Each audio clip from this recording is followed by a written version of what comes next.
తెలంగాణలోని కొంతమంది వ్యక్తులు పవన్ కళ్యాణ్ గారి మీద ఇష్టం వచ్చినట్టుగా విమర్శలు చేస్తున్నారు. భూ కబ్జా చేశారని. భూ కబ్జా చేయాల్సిన అవసరం పవన్ కళ్యాణ్ గారికి ఏం అవసరం అండి?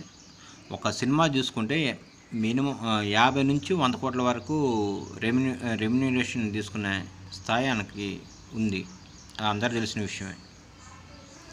ఇలాంటి ఫేక్ న్యూస్లు ఎందుకు పెడుతున్నారు మీరు? అది చాలా వరకు తప్పండి. అది వాళ్ళ నిజాలు మాట్లాడుకుందాం. తెలంగాణలో కొంతమంది రాజకీయ నాయకులు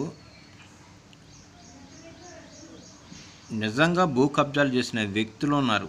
తెలంగాణలో కొంతమంది రాజకీయ నాయకులు భూ కబ్జాలు చేసిన వాళ్ళు వ్యక్తులు ఉన్నారు. లిక్కర్ స్కామ్లు చేసిన వ్యక్తులు ఉన్నారు. ప్రజల సొమ్ముని దోచుకున్న వ్యక్తులు చాలామంది ఉన్నారు దాంట్లో. అలాంటి వ్యక్తుల మీద మీరు ఎందుకు ఫైట్ చేయట్లేదు? ప్రజల సమస్యల మీద ఎందుకు పోరాటం చేయట్లేదు?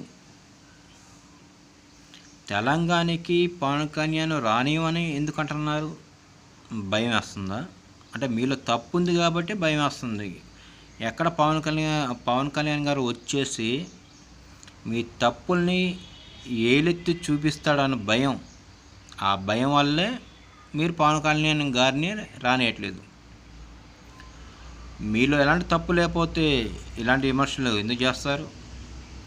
ఏమండి, మీరు ఎన్ని ఫేక్ న్యూస్లు పెట్టినా ప్రజలు ఎవరు నమ్మరండి. ప్రజలు చాలా వరకు చైతన్యవంతులు అయ్యారు.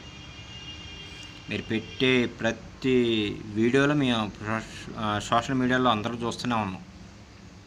మీరు ఫేక్ వీడియోలు పెట్టినంత మాత్రాన ఎవరు నమ్మరు. అది పవన్ కళ్యాణ్ గురించి మాకు తెలుసు, మీ గురించి కూడా మాకు తెలుసు. మీరు ఎలాంటి వ్యక్తులో, పవన్ కళ్యాణ్ గారు ఎలాంటి వ్యక్తితో మాకు తెలుసు. ఏదైనా ఉంటే ప్రజల సమస్యలపై పోరాడండి, ఫైట్ చేయండి. అంతేగాని ఇలాంటి ఫేక్ న్యూస్లు పెట్టడం వల్ల ఏం ప్రయోజనం? మంచి కోసం పోరాడండి. మీకు అందరూ సపోర్ట్గా నిలబడతారు మంచి కోసం పోరాడితే. ఇలాంటి ఫేక్ న్యూస్ల మీద కాదండి. మనం రాష్ట్రాన్ని, దేశాన్ని అభివృద్ధి పరిచే విధంగా ఉండాలి కానీ దిగజార్చే విధంగా ఉండకూడదు. అర్థమవుతుందా?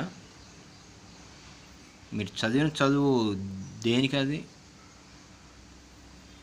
మన సమాజాన్ని మనం బాగు చేసుకునే విధంగా ఉండాలి కానీ ఈ విధంగాన. మంచి కోసం పోరాడండి. జై హింద్.